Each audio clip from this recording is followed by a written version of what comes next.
আমরা এখানে এসেছি আমাদের সেফটি ব্যবস্থা করতে হবে, বিশৃঙ্খলপূর্ণ পরিবেশ যাতে তৈরি না হয় এটা তাদেরকে নিশ্চিত করতে হবে। এটা তো আমাদের দায়িত্ব না যে আমরা আসলে আজকে সারাদিনেই আমাদের সরকারের সাথে আমাদের প্রশাসন আমাদের সাথে তারা মিডিয়ার কাজ করেছে, গোয়েন্দা সংস্থাগুলো, পুলিশ প্রশাসন তারা কিন্তু মিডিয়ার কাজ করেছে। তারা আমাদেরকে বারবার অনুরোধ ছিল করবো, তখন তারা বলছিলেন যে আমাদের একটু সময় দেন, দেখি আমরা কিছু করতে পারি কিনা। বিভিন্ন রকমের প্রস্তাব তারা দিয়েছে। তাদের পক্ষ থেকে একটা প্রস্তাব আসছিল শিক্ষা উপদেষ্টা মহোদয়ের সাথে বসার জন্য। আমরা প্রত্যাখ্যান করেছি। আমরা বলেছি আমরা এই শিক্ষা উপদেষ্টার সাথে বসবো না, কারণ যেই শিক্ষা উপদেষ্টা এই শিক্ষকদেরকে শহীদ মিনারে খোলা আকাশে রাত্রি যাপনে বাধ্য করে, যেই শিক্ষা উপদেষ্টা শিক্ষক হয়ে চেয়ারে বসার পরে শিক্ষকদেরকে লাঠিপেটা করে রক্তাক্ত করা হয় এবং শিক্ষকদের রক্তে প্রস্তাব রঞ্জিত হয়, যেই শিক্ষাদের উপদেষ্টার সময়ে শিক্ষকদের দাড়ি ধরে টানা হয়, যেই শিক্ষা উপদেষ্টা মস্তদে থাকা অবস্থায় শিক্ষকদের জামা ছিঁড়া হয় এবং পুলিশ বক্সে নিয়ে শিক্ষকদেরকে থাপ্পড় মারা হয়, এই ব্যর্থ শিক্ষা উপদেষ্টার সাথে কোনো রকমের আলোচনা আমরা যাব না। তখন তারা আমাকে বললেন, আরও অনেক কথাবার্তা হলো। সর্বশেষ আমাদের পক্ষ থেকে আমরা বললাম যে একটা সুযোগ আছে যে অর্থ এবং শিক্ষা যদি ওনারা উভয়ে মিলে ওনারা যদি সিদ্ধান্ত নেয় যে আমাদের বিষয়গুলো ওনারা দিবেন, আমাদের এই দাবিগুলো পূরণ করবেন এবং ওনারা যদি ব্রিফ করে বলেন যে আপনাদের দাবি মেনে নেওয়া হয়েছে এবং আমরা 2 দিন পরে বা 3 দিন পরে আমরা প্রজ্ঞাপনটা দিব। কারণ আপনারা জানেন অর্থ সচিব এবং অর্থ উপদেষ্টা বিদেশে আছেন, এই জন্য তারা বিভিন্ন রকম অজুহাত খুঁজতেছে।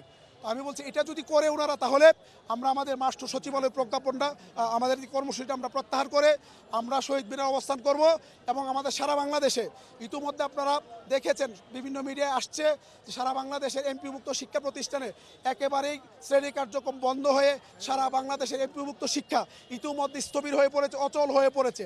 সারা বাংলাদেশের প্রত্যেকটি শিক্ষা প্রতিষ্ঠান এখন বন্ধ, কোটি কোটি শিক্ষার্থী এখন পড়াশোনা থেকে বঞ্চিত। অথচ আমাদের এই অথর্ব শিক্ষা উপদেষ্টা তার টুটি চেপে রেখেছেন, একটি শব্দ পর্যন্ত সে বলে না। উপদেষ্টা সে শহীদ মিনারে প্রেস ক্লাবে আমাদের শিক্ষকদেরকে পিটিয়েছে, সে একটা বিবৃতি পর্যন্ত দেয় না। তো আমরা তাদেরকে বলেছিলাম যে ব্রিফ করার জন্য, তারা বলেই আমাদেরকে জানিয়েছে তারা এই মুহূর্তে ব্রিফ করতে চায় না। এই জন্য আমরা সচিবালয় থেকে আমরা মুভ করে এসেছি।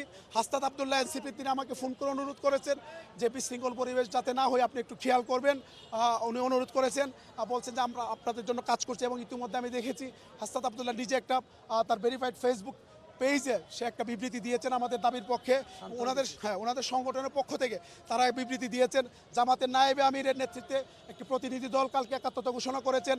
চরমুরের পীর হুজুরের পক্ষ থেকে ওনাদের প্রেসিডিয়াম সদস্য আকন্দ ভাই এসেছিলেন, মাহমুদুর রহমান ভান্না ভাই এসেছিলেন, ঢাকা ইউনিভার্সিটির আপনার যে ডাকসুর নির্বাচিত যারা ছিল প্রায় তাদের একটা বড় প্রতিনিধি দল কালকে এসেছিলেন। মোটামুটি প্রায় খেলাফতে মজলিসের লোকজন এসেছিলেন, ফুয়াদ ভাই এসেছিলেন, ব্যারিস্টার ফুয়াদ ভাই এসেছিলেন, তো আমরা হাদি ভাই আসছিলেন। সব মিলিয়ে এক কথায় বলা যায় বাংলাদেশের ঢাকা ইউনিভার্সিটি বিশ্ববিদ্যালয় থেকে সাদা দলের শিক্ষকরা তারা বিবৃতি দিয়ে বলেছে দ্রুত দাবি মেনে নেওয়ার জন্য। মোটামুটি এক কথায় বলা যায় ইসলামী ছাত্র শিবিরও বিবৃতি দিয়েছেন। বাংলাদেশ মোটামুটি এক কাতারে এখন চলে এসেছে যে শিক্ষকদের এই দাবি আনতে হবে।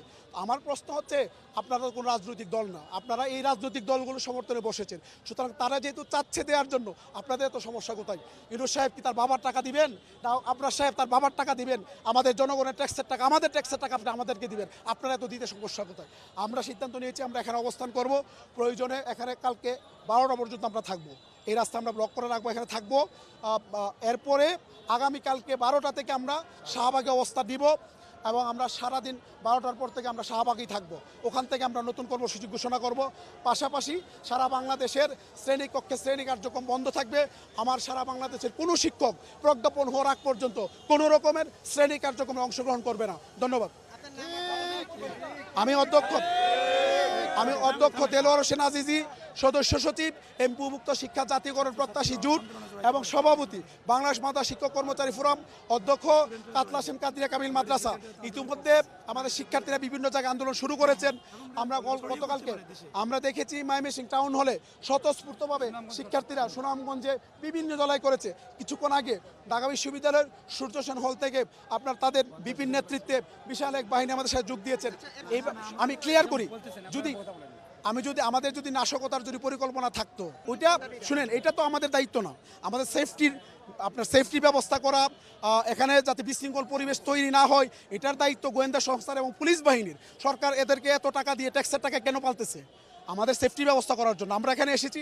আমাদের সেফটি ব্যবস্থা করতে হবে, বিশৃঙ্খলপূর্ণ পরিবেশ যাতে তৈরি না হয় এটা তাদেরকে নিশ্চিত করতে হবে। এটা তো আমাদের দায়িত্ব না।